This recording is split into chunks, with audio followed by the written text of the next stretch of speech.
Hello again. Now 3 months has passed since my last video and now I have decided to release another one, and today I want to tell you something about the origin of my current project, how it all started and so on. By the way, those who don't know who I am and what this project is all about, I've created an introduction video, and if you wish, you are welcome to watch this video clip. I will leave a link down below the video, yes.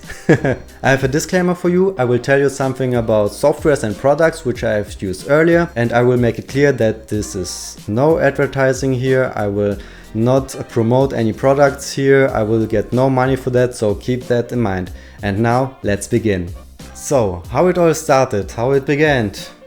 Who knows? I know, so I will tell you something about that. By the way, I will tell you something, my English is not very good, so I'm really sorry about that, and I try to tell more spontaneously and not very scripted, and yeah, I hope it will work somehow. We will see.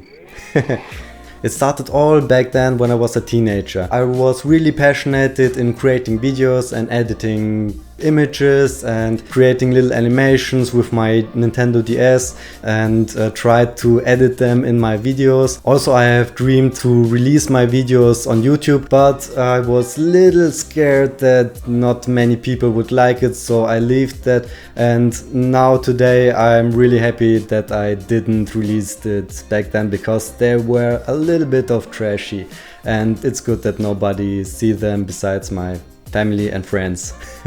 And in the year 2012, or maybe a year earlier or later, I have discovered Blender by myself, and Blender was the first software where I've learned to create animations with the help of keyframes, and my first animation was just to move the default cube in Blender. So the cube, it stays still and then it started to float, and when I saw that I was, wow, that looks really good.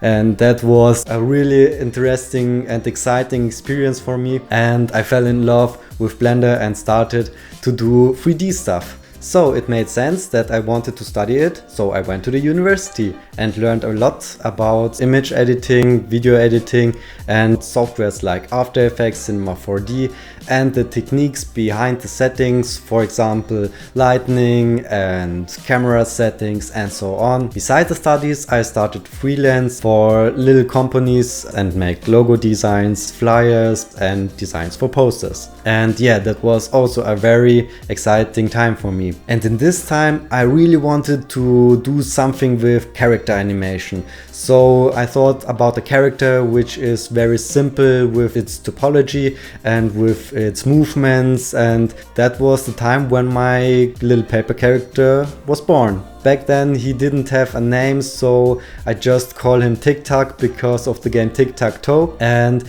you see that in his eyes because he has a circle and an X which you use for this game, and you see his appearance back then was a little bit different from today. So back then, when it was time to finish my studies and made my bachelor, I was thinking, okay, what I want to do for my work, how I want to finish my studies, and I was thinking, yeah, character animation sounds kind of really cool, and I was really interested in it and I was really passionate about that. And one thing I really wanted to do with 3D is to put 3D elements in real environments. And then I remembered about my idea of a little paper character, and I thought, okay, when I have my little character, I can put him maybe on a real scene, maybe on a desk, maybe he walk around, maybe he experienced something. So, and that's the idea which I have used for my work. So I have started to create a concept, a story, and many things I needed for my work, and that was really exciting because I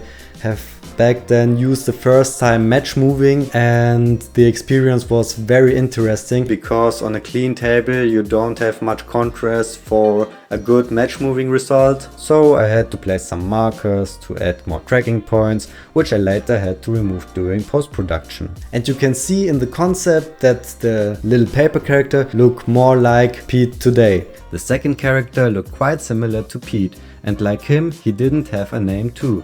But let's just call him Bob so that we can know who is who. So, what was the story about? The story begins in the middle of the night. On a desk, two paper figures suddenly came to life, Pete and Bob. While Pete greets Bob in a friendly way, Bob simply ignores him. Both discover a big pile of paper scraps and start folding different things. During this, Bob keeps treating Pete not very well, since Pete cannot match Bob's folding skills. Suddenly, Bob notices that Pete has disappeared. He sees torn pieces of paper and starts to get scared. When he hears a rustling sound from within the paper pile, a paper monster suddenly appears and chases Bob all the way to the other end of the desk. Cornered and trembling with fear, Bob cannot escape.